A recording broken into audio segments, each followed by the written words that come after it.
Assalamualaikum warahmatullahi wabarakatuh. Kembali lagi ke channel saya Adi Nur Prayogi. Pada kali ini saya akan menjawab pertanyaan teman-teman tentang bagaimana cara mengatasi kutu putih atau embun jalaga pada tanaman alpukat seperti ini teman-teman ya. Nah ini dia. Ini merupakan salah satu hama yang kerap sekali atau sering sekali kita temui pada beberapa pohon ya. Tidak hanya di alpukat saja, cuman biasanya juga ada di pohon jambu, ada pohon mangga, ataupun bahan semua pohon merupakan salah satu yang paling dominan itu adalah hama kutu putih itu. Nah, kutu putih itu merupakan salah satu hama yang kalau kita atasi muncul lagi dan muncul lagi. Nah, cuman bagaimana sih cara kita mengatasi supaya dia tidak muncul lagi, bahkan munculnya itu dalam jeda yang waktu cukup lama teman-teman. Nah, kita harus mengetahui bagaimana cara pengatasannya, bagaimana cara mengatasinya, bagaimana cara menyemprotnya, dan bagaimana waktu kita menyemprotnya yang baik dan benar supaya hamanya bisa mati, bisa hilang dari pohon-pohon yang kita sayangi. Nah, bagaimana caranya? Saksikan terus video kali ini. Jangan lupa di subscribe bagi yang belum subscribe.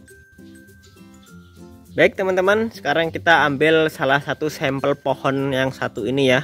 Ini sebenarnya sudah saya aplikasikan sekitar 1 minggu yang lalu. Ya, ini kondisi kutu putihnya seperti ini teman-teman ya. Kita akan simak terlebih dahulu. Sebelum kita mengaplikasikan, kita harus mengetahui bagaimana sih karakteristik dari hama yang akan kita kendalikan. Ya, jadi teman-teman, terkadang saya itu kita jelaskan terlebih dahulu detailnya teman-teman ya, biar kita memahami, kita tidak hanya mengerti obatnya apa, insektisidanya apa, cuman kita harus memahami juga supaya kita bekerja itu tepat sasaran, tepat cara, dan tepat waktu teman-teman. Nah, ini kita akan jelaskan terlebih dahulu kutu putih ini teman-teman. Nah, kutu putih ini seperti ini teman-teman. Kutunya itu dia yang seperti, nah nih ya, tuh yang ada seperti benang-benang atau putih-putih yang jalan ini ya, tuh teman-teman, seperti ini ya kutunya ya. Nah, kutunya itu biasanya dia dihinggap di bawah daun seperti ini, tidak ada kutu putih yang ada di atas daun. Nah, maka dari itu biasanya kutu putih ini dia akan beraktivitas pada pagi hari maupun sore hari teman-teman. Nah, maka dari itu nanti kita sesuaikan juga dengan cara pengendaliannya, waktu pengendalian, dan insektisidanya. Nah, kalau insektisidanya itu saya biasanya gunakan joker teman-teman. Nah, ini seperti ini, joker ini ya, joker. Cuman yang harus kita ketahui juga, kutu-kutuan, tungau ataupun cabuk ya, itu merupakan salah satu hama yang mempunyai tingkat resistensi yang sangat cepat. Apa itu artinya? Artinya dia akan cepat kebal terhadap suatu insektisida apabila kita aplikasikan terus-menerus tanpa ada rotasi insektisida. Nah, maka dari itu biasanya kita juga merotasi teman-teman ya. 1 bulan sekali kita gunakan joker. Nanti di bulan berikutnya kita gunakan matador, bisa juga dursban, bisa juga kita gunakan kurakron ataupun yang lainnya teman-teman ya, sejenisnya yang biasa kita gunakan untuk kutu-kutuan ataupun insektisida lainnya teman-teman. Maka dari itu harus kita rotasi. Maka dari itu kadang-kadang kita sering mengaplikasikan dengan ini, nanti lama-kelamaan tidak mempan, tidak mau mati pohonnya, atau hamanya tidak mau mati, bahkan bisa hidup terus teman-teman ya. Nah, ini itu yang pertama, insektisidanya kita gunakan itu teman-teman ya. Jadi harus kita rotasi.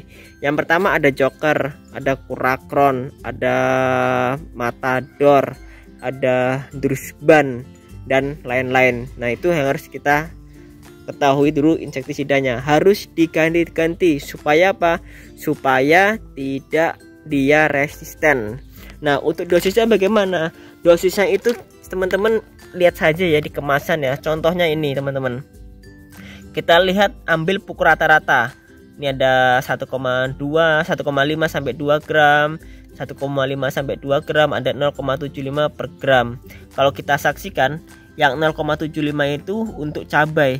Cabai itu merupakan tipe tanaman kecil atau tanaman semusim yang mempunyai tingkat daunnya itu tidak berbulu. Kalau yang tomat itu sama juga tanaman semusim, cuman dia berbulu. Kalau berbulu itu tingkat peresapannya itu kurang maksimal, maka dari itu dia lebih kental ya. Kalau untuk pohon-pohonan besar, kita ambil yang ukuran sedang saja, 1,5 sampai 2 gram per liter. Itu dosisnya teman-teman ya. Semua kemasan pasti ada cara penggunaannya. Jadi kita tinggal lihat saja di kemasan itu seperti apa ya. Untuk tanaman keras atau tanaman sayuran dan sebagainya teman-teman. Nah, kemudian waktunya yang harus kita ketahui waktunya. Kutu putih itu selalu bersembunyi di balik daun seperti ini. Dan dia akan beraktivitas ketika pagi maupun sore hari. Nah, jadi ketika dia siang hari biasanya dia tertutup oleh benang-benang ini ya. Benang-benang ini dia akan menutupi kutu putihnya. Kalau dia pagi biasanya masih muncul tuh. Tuh ada yang seperti kupu-kupu ini ya. Yang seperti kupu-kupu ini dia akan membawa telurnya kemana-mana. Nah, ini yang harus kita kendalikan juga ya. Nah, maka itu pagi hari atau sore hari merupakan waktu yang tepat untuk kita menyemprot, kita mengendalikan kutu putih teman-teman. Caranya bagaimana? Caranya kita hanya jangan menyemprot atasnya saja. Jangan kita semprot atas saja ya. Cuman usahakan juga atas bawah harus kena semuanya seperti teman ini. Bila perlu bawah daun itu harus kita semprotnya, kita lihat bawah daun teman-teman ya. Ini maaf kita nggak peragakan ya, karena kita hanya memegang kamera sendirian. Mungkin agak sulit ya kita menyemprotkan dengan insektisida kutu-kutuan, karena insektisida kutu-kutuan itu sangat bau ya teman-teman ya. Jadi kita harus menggunakan masker, harus menggunakan APD perlindungan diri ya, supaya tidak meracuni kita juga teman-teman ya. Harus lewat bawah teman-teman ya, ingat ya, harus lewat bawah. Supaya apa? Supaya langsung ke objek yang kita bidik. Nah, kemudian caranya lagi yaitu kita harus tambahkan perekat bila kita ingin lebih maksimal ya. Perekat itu supaya dia lebih cepat mengenai sasarannya. Perekat itu bisa kita ganti dengan pencuci piring atau bisa dengan sunlight atau yang sejenisnya teman-teman. Nah, itu bisa kita campurkan juga teman-teman.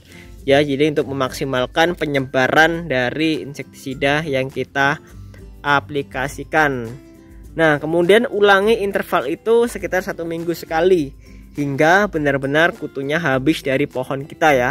Karena kalau kita hanya aplikasikan sekali teman-teman ya, sekali, sedangkan di sini itu ada telur-telurnya. Terkadang kita aplikasikan sekarang, 3 hari kemudian telurnya akan menetas dan akan menjadi individu baru. Dia menyerang lagi. Maka dari itu tidak cukup hanya 1 kali kita aplikasikan, harus diulang beberapa kali interval supaya dia bisa mati secara sempurna. Nah, seperti ini. Tuh, ini kan tinggal sedikit ya. Awalnya kemarin agak mendominasi di sini. Embun jalaga itu seperti apa? Embun jalaga itu sebenarnya ekskresi dari kutu putih ini yang biasanya hitam-hitam pada bagian daunnya. Contoh di sini ada kutu putih, nanti dia yang menghitam bawahnya. Karena ekskresi dari ini dia akan jatuh ke bawah menyebabkan daun ini berwarna hitam.